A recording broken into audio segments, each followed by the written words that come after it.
Hey everyone, welcome back to another episode of Dorkside Cookies, TitanFall 2 gameplay playthrough.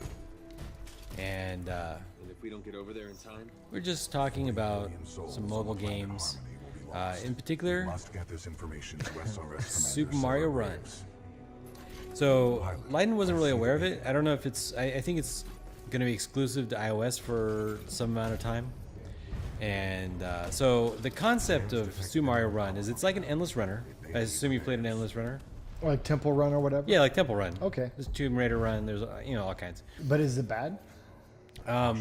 Those games like get old really fast. So what I think is interesting about Super Mario Run is that instead of it being an endless runner, it's a designed runner. Well, that's probably a marked improvement already. So, well, it could be not. I don't know. Depends on how well the design is. Sure. So the concept is you run through a kind of a Super Mario level, and you're trying to get to the castle. That's going to end your level just like Super Mario normally does. And the only thing is you can't go backwards. Sure. You can only go forward and jump. Is it a 2D side scroller like all the old Mario It's a 2D games? side scroller like the old Marios. But this time you can only go right. Yeah. So is it just Mario? Just regular Mario then? What I've seen looks kind of like Mario. I haven't played the beta or anything yet, and I will be buying it as soon as it comes out for iOS. But yeah, is this a successful reimagining of the franchise? I don't know, because the bigger topic we were really talking about is when franchises kind of should die or have to die. They absolutely sometimes need to die. Like, I mean, and what I was mentioning about that is like, oh yeah, but Mario's been around forever. Well, yeah, but Mario also keeps like reinventing itself. Dr. Mario. Yeah.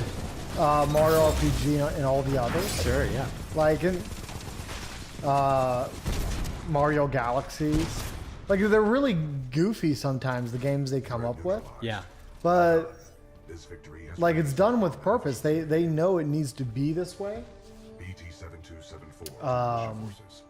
For it to stay fresh and relevant.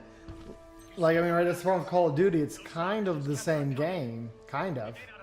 They had one or two mechanics once in a while. But for the most part, it's the same game year after year. And, like, literally year after year. And that'll kill a franchise. Now, look at, they've been doing the exact same thing with Zelda, and they're not all hits. Yeah, yeah. But they, with purpose, try to do something different each game. And it keeps Zelda fresh and keeps people excited to see what the new game is going to be like. what is the status? And that's why those series can keep going. They don't need to die. Because what I think is weird about CW is what happens when Arrow is done. I guess Arrow could kind of vanish. They could close off Arrow and then just keep having special... I would imagine they would go, I mean, the right way, the smart way. Yeah. Would be to go, quote unquote, Old Man Arrow with it. Get through 7 to 9 seasons. Yeah. Then call him Old Man Arrow. He goes into retirement. But if you ever need me, Barry, or whoever, if you ever need me, just call me. So he'll be back for a couple special episodes. That's fine. In the comics, does Arrow go to Seattle? I saw some images on Instagram that Oliver and not Mockingbird, Canary. Black Canary. Yeah, so Canary and Green Arrow. So for the DC fans, by the way, you know the Green Lantern and Green Arrow had like a feud for a while. No. I got the impression that those two, in like Justice League International or something, Yeah. like they were a bickering love couple. So there's a lot of guys that just kind of like, you just kind of like made a lot of people happy. Because that's the type of bullshit those two do to each other. So there was a panel on an image I saw on Instagram where Black Canary is talking to Green Arrow, and she's saying like, "Well, you staged your own death, so now we just have to fix Seattle or something." And I know that all the real cities exist in the DC universe. in addition to the DC fake cities. Sure. But I sort of started to wonder whether or not that was a thing, where maybe DC is trying to get rid of their fake cities because They're not, but they were kind of trying to go a little Marvel with it yeah, and push the real cities a little bit more. I think the Teen Titans, I don't know if they've always been, but I think they ended up in New York for a while. I'm pretty sure Supergirl was New York until they changed it again. okay, Somebody's in Utah, I think. Like, I don't know how to explain it. It was just a New 52 like effort, and not that. And actually, I don't even know what city Green Arrow's in. I mean, you might have to look it up. I feel you like mean not in the show and stuff because he's in Star City. Star City. I feel like that's not his city. I feel like that's somebody else's city, and they gave it. I could be entirely wrong. I never followed Green Arrow very closely. Ugh. I liked Green Arrow when he had punching glove arrows. Didn't and they stuff. finally like nod to that in the show? I think so. You know, one of they really messed up with Green Arrow when they had him killing people. It's just known that's not what a superhero does, you know? Like, your guy can't be a superhero when he's killing people.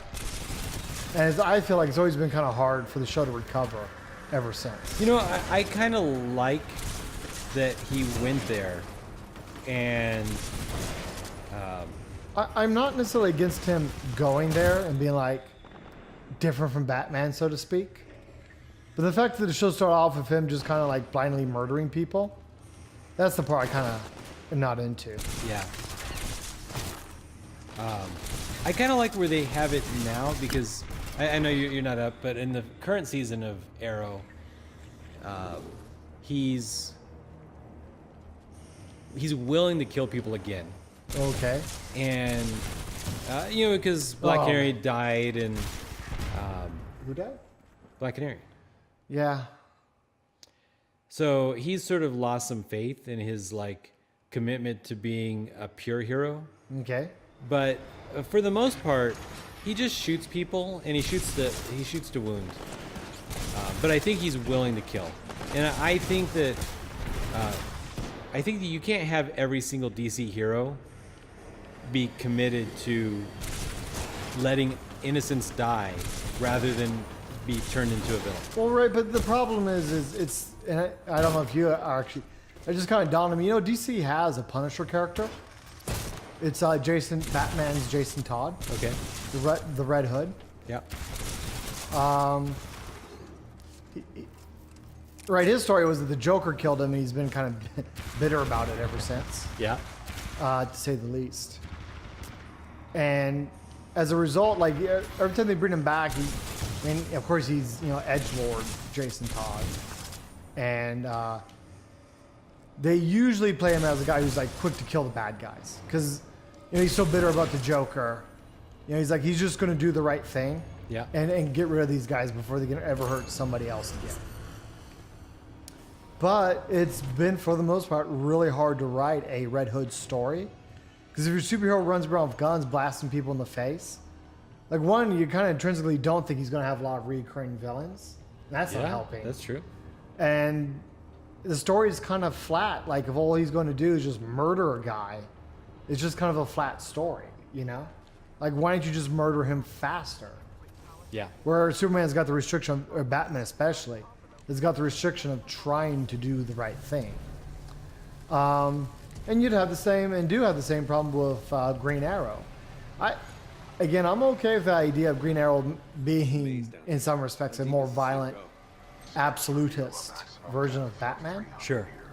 But you can't go Punisher with him. It doesn't work. No, yeah, and I like that he kind of has to live down his first season. The whole time. Basically the whole time. He's always worried about, is he going to go back to that point?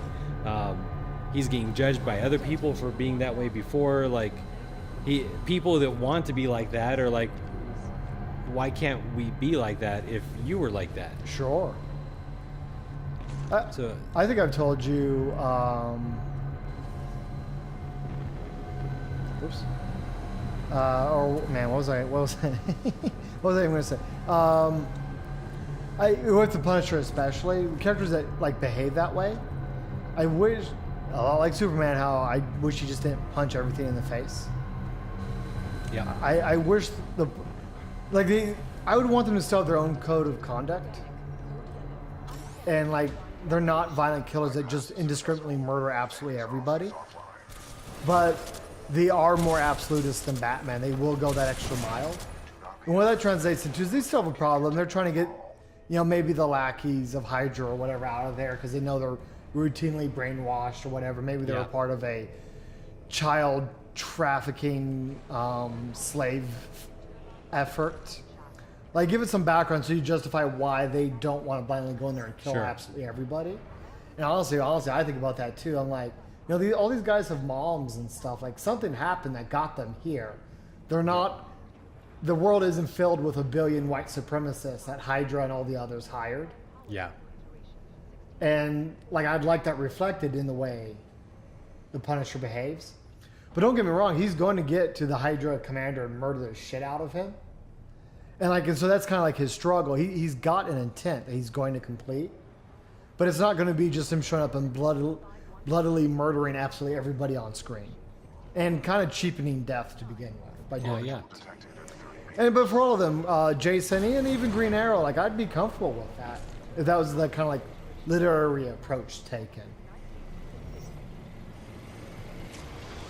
I think that Arrow actually has a ton of character development because that's basically all they do. All they really do is like add pieces to his personality and background and stuff like that. So he doesn't have interesting villains. He doesn't really have. I mean, Dark was really cool, but for the most part, most of his villains are just not so interesting. Well, I've mentioned and they're all dead. I've mentioned it too with Supergirl all the time. But right, like a part of this that drives me nuts is that this is the opportunity to give him his right, because they gave him Batman and Teen Titans Deathstroke. They gave him Batman's Ra's al Ghul. Like they didn't. This is the opportunity to develop his own mythos. You know what I'm saying? Yeah. And they're not. They're either kind of like ham-fisting it. If they did it right, they could absolutely introduce villains that become like the news. Like every time somebody writes a Green Arrow book, you have to include this villain. Like they could do that good of a job. Sure. They're not, but they could. And it disappoints me a little bit. You know how I am about this stuff. I want to see Bruce become Batman and they have to fight Ra's al Ghul in Gotham. And like I want to be able to see that because they didn't use up Ra's al Ghul on Arrow. And that's it. That's how I feel about it.